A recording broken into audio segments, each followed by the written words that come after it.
ऐश्वर्य अभिवृद्ध्यर्थं धर्म अर्थ काम मोक्ष चतुर्विध फल पुरुषार्थ सिद्ध्यर्थं मम कुटुंबानां सकल व्यापार उद्योग अनगनग वस्तुवाहनादि प्राप्ति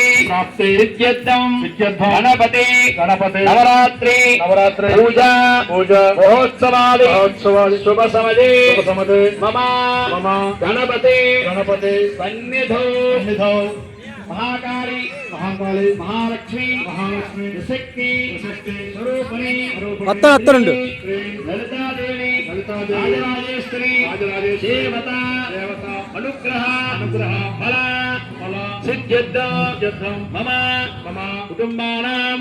नरघोष इष्टदोष